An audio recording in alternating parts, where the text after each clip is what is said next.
ಇನ್ನು ಕೆಲವೇ ದಿನಗಳಲ್ಲಿ ದೇಶದಲ್ಲಿ ಲೋಕಸಭೆ ಚುನಾವಣೆ ನಡೆಯಲಿದ್ದು ಎಲ್ಲಾ ಪಕ್ಷಗಳು ತಮ್ಮ ಅಭ್ಯರ್ಥಿಗಳ ಹೆಸರನ್ನ ಹಂತ ಹಂತವಾಗಿ ಘೋಷಿಸುತ್ತಿದೆ.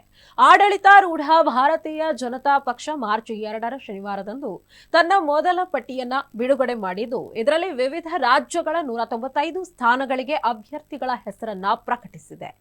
ಸತತ 3ನೇ ಬಾರಿಗೆ ಸರ್ಕಾರ ರಚಿಸುವ ಉದ್ದೇಶದಿಂದ ಈ ಬಾರಿ ಲೋಕಸಭೆ ಚುನಾವಣೆಗೆ ಸ್ಪರ್ಧಿಸಿರುವ ಜೆಪಿ ನಡ್ಡಾ ನೇತೃತ್ವದ ಬಿಜೆಪಿ ತನ್ನ ಮೊದಲ ಪಟ್ಟಿಯಲ್ಲಿ ಅಳೆದು ತೂಗಿ ಅರ್ಹರಿಗೆ ಟಿಕೆಟ್ ನೀಡುವ ಕೆಲಸ ಮಾಡಿದೆ. ಅಂಥವರಲ್ಲಿ ಕ್ರೀಡಾ ಲೋಕದ ಸಾಧಕ ಪ್ಯಾರಾ ಒಲಿಂಪಿಕ್ಸ್ ಚಿನ್ನದ ಪದಕ ವಿಜೇತ ದೇವೇಂದ್ರ ಜಜಾರಿಯಾ ಕೂಡ ಒಬ್ಬರು. ಬಿಜೆಪಿ ಬಿಡುಗಡೆ ಮಾಡಿರುವ ಮೊದಲ ಪಟ್ಟಿಯಲ್ಲಿ ಕ್ರೀಡಾ ಲೋಕದ ಯಾರಿಗಾದ್ರೂ ಟಿಕೆಟ್ ಸಿಗುತ್ತದೆಯೇ ಅಥವಾ ಇಲ್ವೇ ಎಂಬುದರ ಬಗ್ಗೆ ಕೇಂದ್ರೀಕೃತವಾಗಿತ್ತು. ಅಲ್ಲದೆ ಈ ಮೊದಲು ಹಲವು ಕ್ರಿಕೆಟಿಗರ ಹೆಸರುಗಳು ಚರ್ಚೆಯಲ್ಲಿದ್ವು. ಆದರೆ ಬಿಜೆಪಿ ಹಿರಿಯ ಪ್ಯಾರಾ ಅಥ್ಲೀಟ್ ದೇವೇಂದ್ರ ಜಜಾರಿಯಾ ಅವರನ್ನ ತನ್ನ ಅಭ್ಯರ್ಥಿಯಾಗಿ ಕಣಕ್ಕಿಳಿಸಿದೆ.